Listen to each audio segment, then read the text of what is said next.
الرحمن الرحیم۔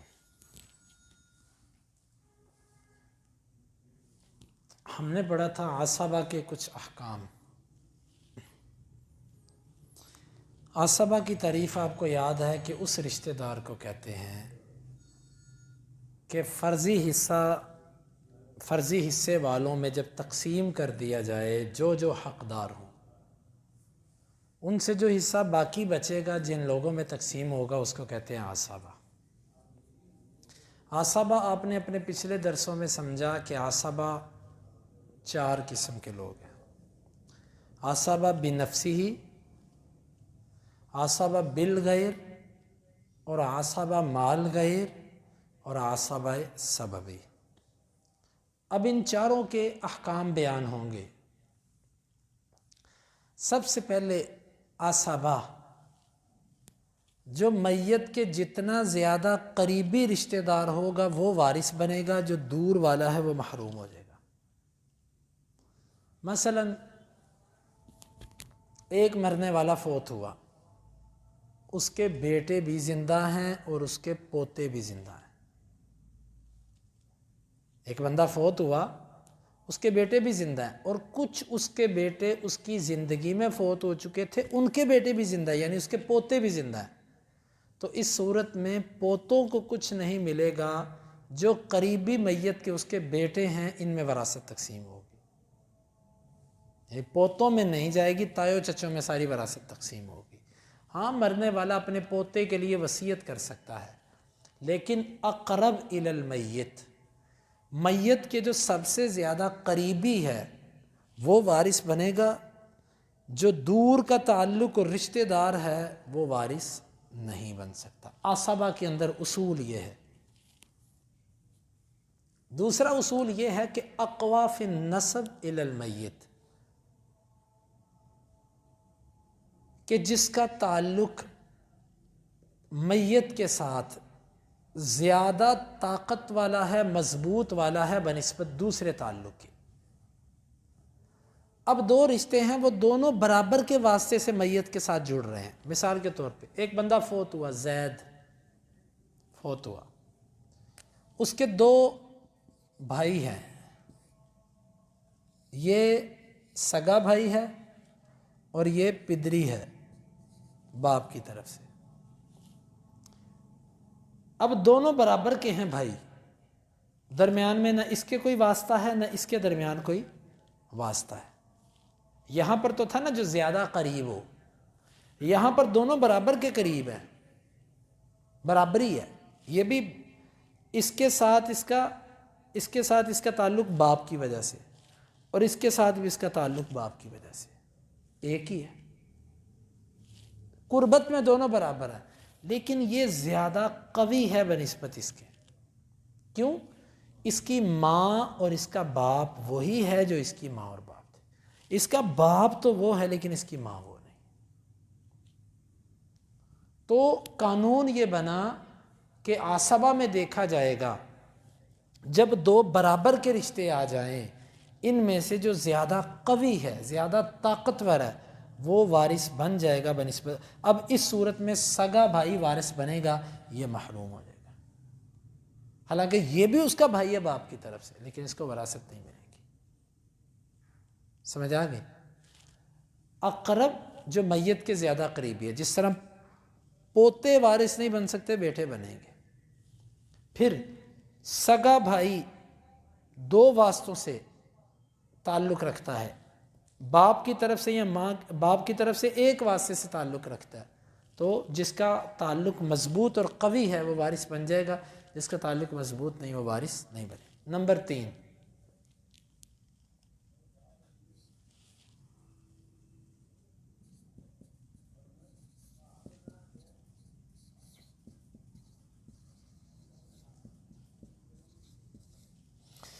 اذا انفردوا حازوا جمیع المال۔ تیسری صورت یہ ہوتی ہے کہ یہ جب اکیلے ہوں، ایک بندہ فوت ہوا، اس کے صرف عصبہ رشتہ دار ہیں، وہ جو 12 اصحاب الفرائض بیان ہوئے ہیں نا، ان میں سے کوئی نہیں ہے۔ اگر کوئی ہے تو وہ بن نہیں سکتا وارث۔ صرف عصبہ ہوں تو وہ سارے کا سارا مال آپس میں خود ہی بانٹ لیں گے۔ مثال کے طور پہ ایک بندہ فوت ہوا، اس کے 2 بیٹے ہیں، اب بیٹے عصبہ ہوتے ہیں، آپ نے پڑھا نا بیٹے عصبہ ہوتے ہیں، تو یہ سارے کا سارا مال بیٹے ہی لے جائیں گے، لیکن کب؟ جب مرنے والے کا نہ باپ ہو، نہ ماں ہو، نہ بیوی ہو۔ یہ 3 اگر ہوں گے تو پھر ان کو دینے کے بعد باقی بیٹوں کو ملے گا۔ لیکن اگر یہ 3 نہ ہوں، اگرچہ میت کے بھائی بھی ہوں، اس کی بہنیں بھی ہوں، تائے چچے بھی ہوں، سارے رشتہ دار ہوں، ان سارے رشتہ داروں سے بیٹے کا جو تعلق ہے یہ زیادہ قوی ہے، تو یہ وارث بن جائیں گے۔ جب یہ اکیلے ہوں گے، اکیلے ہونے سے مراد ان کے ساتھ کوئی اصحاب الفرائض میں سے نہ ہو، فرضی حصہ لینے والا نہ ہو، تو یہ سارا مال لپیٹ جائیں گے۔ نمبر 4،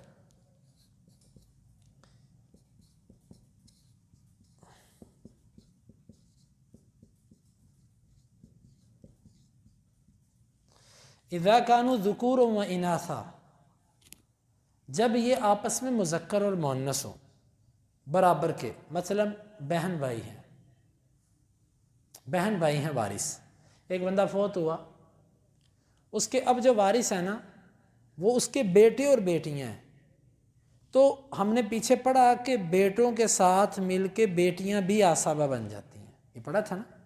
تو اس صورت میں ان کے اندر مال کیسے تقسیم ہوگا؟ للذکر مثل حظ الانثیین، 1/2 کی تقسیم، بیٹی کو آدھا، بیٹے کو 2 گنا، بہن بھائی ہوں ان میں بھی ایسی تقسیم ہوگا۔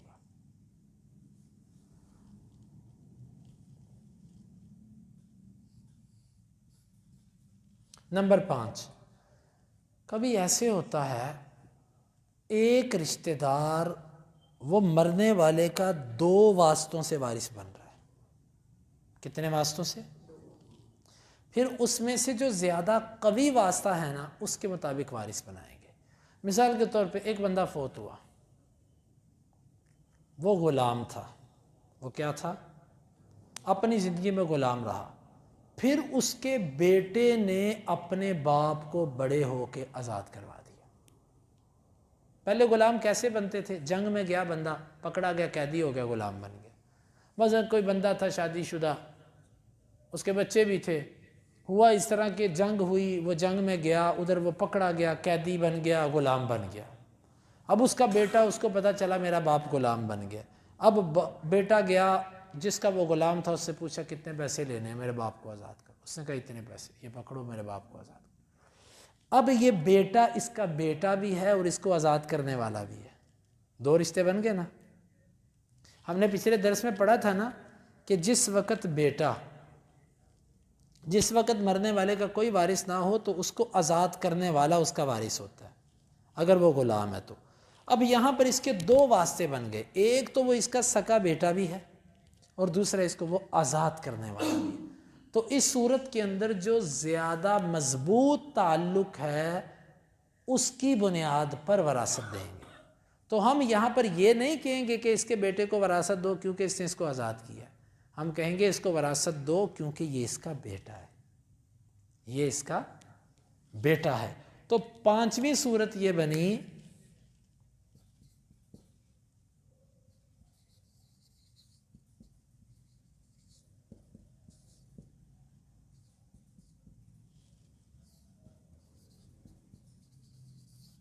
اذا اجتمع سببان ورث باقواهما، جب کسی بندے میں 2 سبب جمع ہو جائیں تو ان میں سے جو زیادہ طاقتور سبب ہے نا اس کے وساطت سے اس کو وارث بنایا جائے گا۔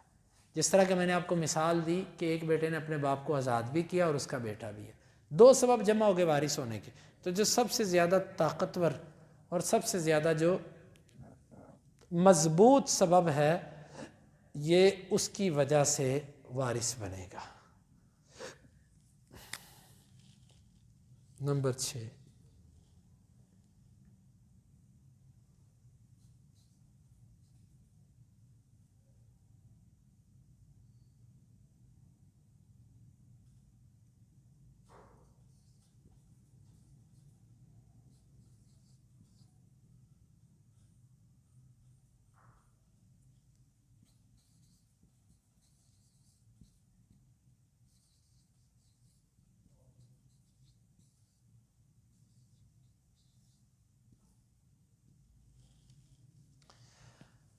اصحاب الفرائض اگر سارا ہی مال لے جائیں، مطلب جن کا فرضی حصہ تھا وہ اس طرح کے لوگ تھے کہ جب وراثت تقسیم ہوئی تو سارا ہی ان میں چلا گیا، تو عصبہ موجود بھی ہو تو اس کو کچھ نہیں ملتا، عصبہ موجود بھی ہو تو اس کو کچھ نہیں ملتا۔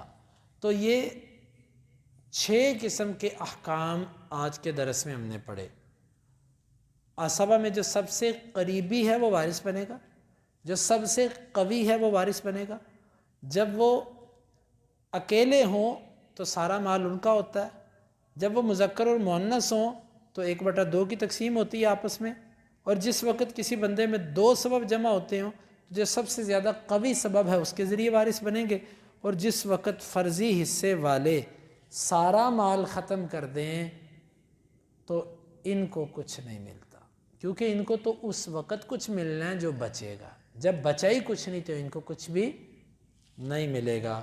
تو آج اسی پر ہم اکتفا کرتے ہیں، ہمارے 6 احکام اصحاب العصبہ کے آج کے درس میں بیان ہوئے، تو کچھ احکام رہ گئے وہ آئندہ درس کے اندر، اس کے بعد پھر ہم ایک اہم بحث شروع ہوگی کہ وراثت تقسیم کرتے وقت کس کو محروم کرنا ہے اور کس کو آپ نے حصہ دینا ہے۔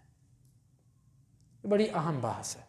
علماء نے لکھا کہ جس کو یہ بحث نہیں آتی کسی کو محروم کرنا ہے اور کس کو حصہ دینا ہے، جس کو یہ بحث نہیں آتی اس کو یہ حق نہیں بنتا کہ وہ وراثت پر مسئلہ بتائے۔